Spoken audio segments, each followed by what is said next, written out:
Don't know if you can hear it, but some fucker's been drilling away for the last 5 minutes. I hope they're having the time of their lives, frankly, because right now, they're just ruining my full reading of the Subspace Emissary's World's Conquest, and quite frankly, that's unforgivable. Anyway, you know, we should think before acting. That is one of the things I've learned from Marth, Roy stated. I know, we should think before acting, so we can come up with another plan, Sarah said, smiling. But I said that, Roy was sorry, no, I got the tone of that wrong, you see. She's saying, I know, we should think before acting, so we can come up with another plan, Sarah said, smiling, because she's making a separate proclamation to Roy, because she wasn't listening to Roy. Deep writing, or a channeler Chris. But I said that. Roy was interrupted because Sarah was pointing her staff at him with a glare. Who said that? She asked angrily. You, Roy said, scared and sweating. Good boy, she said, lowering her staff and walking away. Roy sighed in relief and he walked away with her. Oh shit. She's she wears the pants in this relationship. She wears the trousers. She wears the dungarees. Whatever that means, I don't know. Also, Channel Chris forgot to put a full stop after she asked angrily. Anyway. Hello? What? Hello? Is somebody there? Barter asked, waking up inside the hole.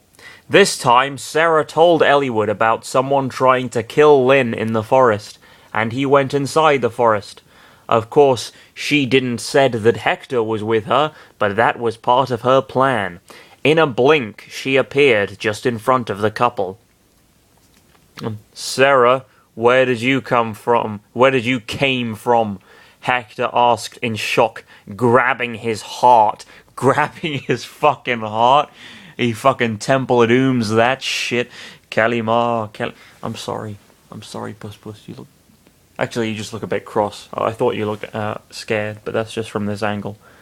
You look cross, really. I'm sorry.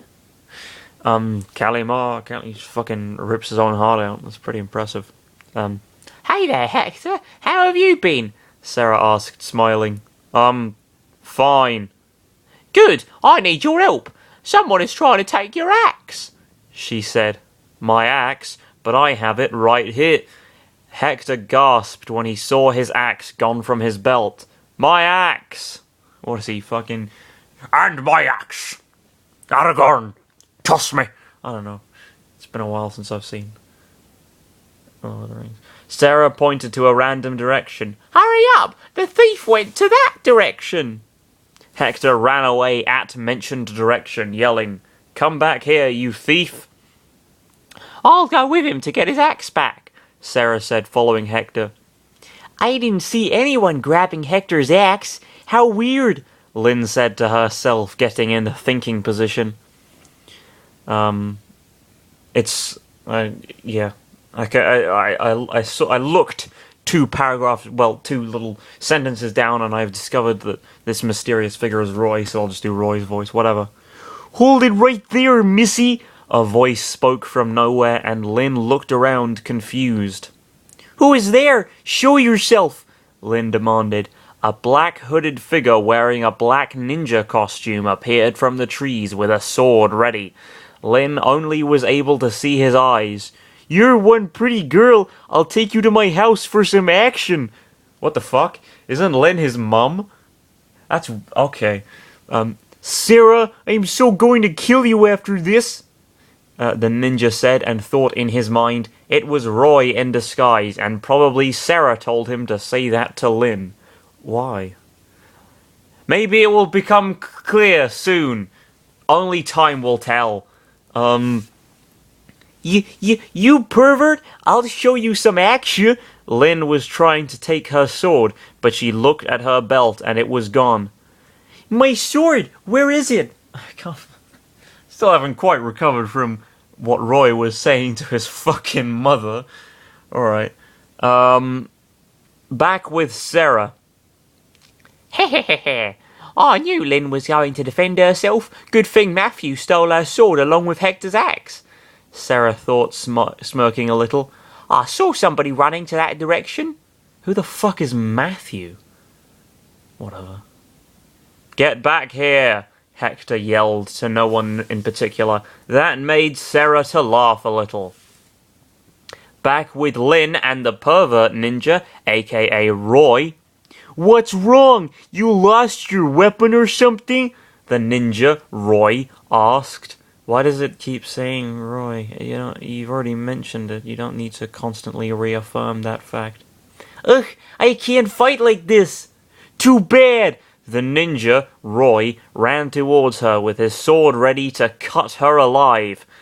Lynn blocked her face with crossed arms to resist the attack and wait for her death. Not so fast!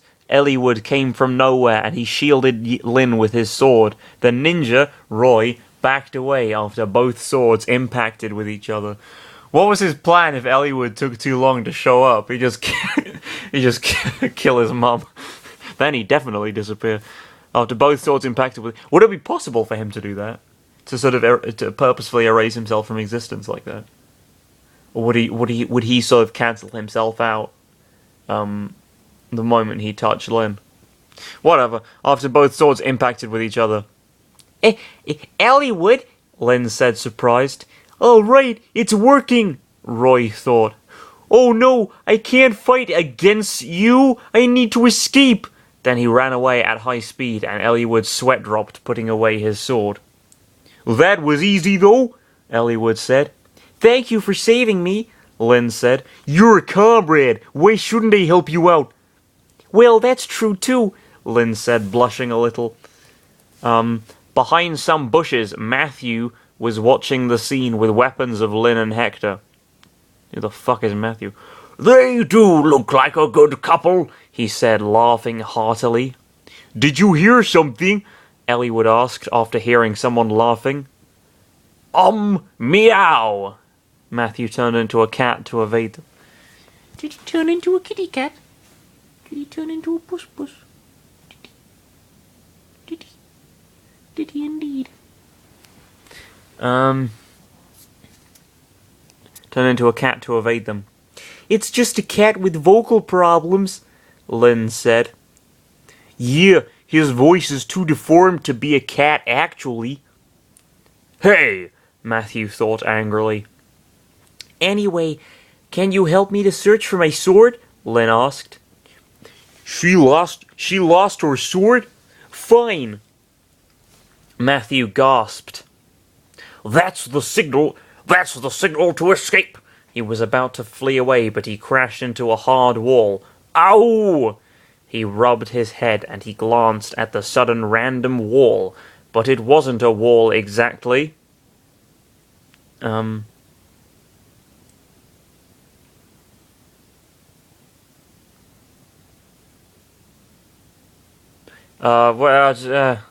Sorry.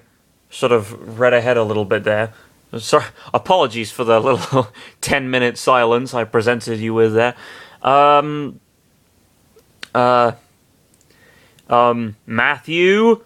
Hector stood there with crossed arms, glancing at his weapon above Matthew's hands. What? Oh, Matthew stole the thing, okay. Hi, Hector, how are you doing? Matthew said, smiling a little scared. He noticed that Sarah was there looking a little annoyed. I told you to hide in those bushes, not these bushes, she said. So you were working together in this? Hector asked with a glare towards Sarah. What makes you say that? Sarah said, sweat dropping. Did you hear something? Eliwood asked again. Aren't they Hector, Sierra? Forgot the fucker's name, apparently. Sierra and Matthew behind those bushes? Lynn asked and mentioned characters glanced at them. Hello there! Oh, Matthew's fucking voice changes every 8 seconds. Why 8? Whatever.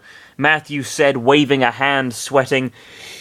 For his bad luck, he was showing Lynn's Manny Catty. That's quite a name. Matthew, did you steal my sword? Lynn asked, glaring at Matthew. No. I told you, Hector, Matthew was stealing your axe along with Lynn's sword, Sarah said, pointing at Matthew. What? Matthew said in shock. You told me that! He was quickly attacked furiously by Sarah and her staff, and he lost consciousness. Ha ha ha! I defeated the villain! Now you can take back your weapons, Sarah said proudly of herself and sweating at the same time. Okay, Lynn said, taking back her sword and putting it away, and Hector did the same. First phase of our plan is complete, Sarah thought proudly.